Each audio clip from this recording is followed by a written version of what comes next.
You've seen them before, those overflowing trash bins at the beach, the ball game, or just walking through the city. Well, now a Massachusetts-based company hopes it has the answer and is seeing green in the process. Meet Big Belly, a new solar-powered trash compactor that's already been put to use throughout Boston, New York, Washington, D.C., as well as other locations around New Jersey, Maryland, and New England.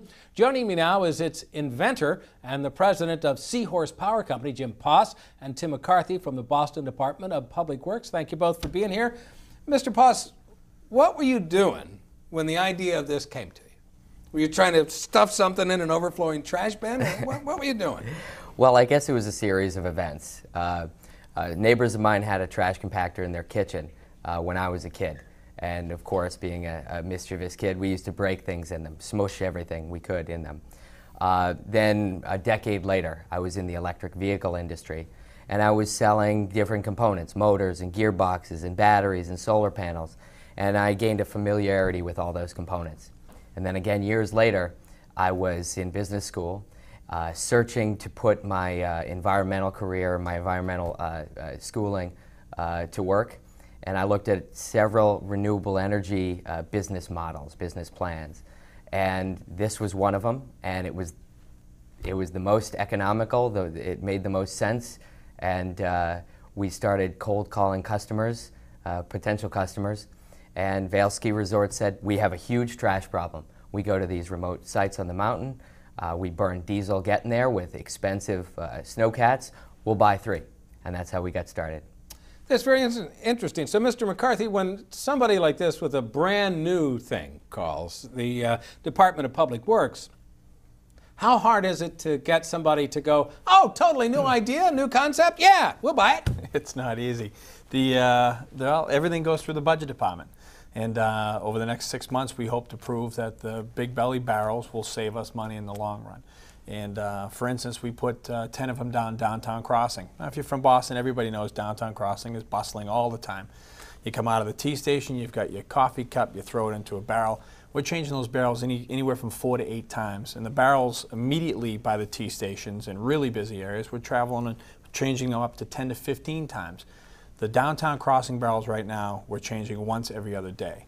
So that means you've got guys who usually change the barrels doing other things, patching sidewalks, hoking with brooms, doing their own work, any quality of life issues they can be doing. Plus, you're not using the trucks that are cutting through Downtown Crossing when pedestrians are walking. So all in all, it seems to be going very well for us. So cutting down, if it's 15 a day and you're doing 1 every other day, that's right. It can cut out 29 truck trips through the middle of a busy, congested downtown street? That's correct. And the old cliche is time equals money. And if we have 3 or 4 guys who are on a route changing trash barrels, that saves a lot of time. They can do other things. Mr. Poss, explain how these things work. Are there safety devices built into them? Are you worried that some mean person is going to put a cat in there and, well, you know, then you're out of business?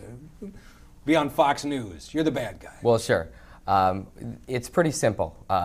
Basically what we're trying to do is use a little bit of solar energy in the right way to save the city money.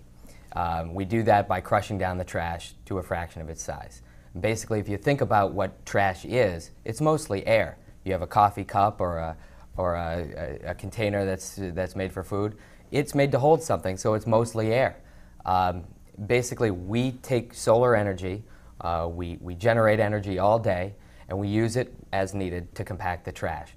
So when there's a sensor inside that picks up the signal that it's full, it'll automatically run a compaction cycle and smush that down. We've seen anywhere from a 4-to-1 reduction in collections to an astounding many more times than that reduction, and it really depends on the type of trash that's going in there. Mr. McCarthy, what happens after the trash has been compacted? Because, you know, sometimes the long-term effects of something could be not quite what you considered. Is there any concern that if you smush stuff down like this, it doesn't biodegrade as quickly as it would have if there's lots of air? Yep. Well, I tell you, we have a lot of new initiatives coming out of the recycling division, and as most people in Boston know, Mayor Menino is very concerned with our recycling. And that was one of the topics that Seahorse and I have had many conversations about. Actually, at some point in time, maybe as the pilot program comes to an end and I can prove and we can prove that we're saving money and we're doing the right thing, maybe having some of these barrels that will actually be blue for recyclables only. Maybe having a attachment on the side for cans, so people who collect cans who need that income have an opportunity, because these are going to frustrate some people because you can't get in there. The beauty of these barrels is if you get a good gust of wind, with the old barrels, sometimes you'll get coffee cups that'll be picked right up out of the barrel and onto the street they go, where we'll have to send out crews to clean that up. No matter how much the wind blows, there's nothing coming out of the big belly unless you open it up. And to add a little bit about your question about biodegradability of the trash, this ultimately has no effect on what happens to trash. When the truck comes by, it compacts the trash. It goes to a transfer station, it compacts the trash again, and then it gets to a landfill or a recycling facility where it's either compacted more or the materials are separated and then later recycled. We just compact at a different time. We compact on site before the truck gets there, so the truck has to come less often. One of the things we used to hear about solar panels was that they're great, they're really a cool invention, but the price is so high. When the price comes down someday way off in the future, right, they'll be far more in use. Has that day come? Has the price point come down for solar panels? Well, in certain applications, solar panels make a lot of sense. In our application, for example, we, as I said, concentrate energy that we generate over a whole day into a small period of time. The compactor runs for 5 minutes, essentially, on a busy day.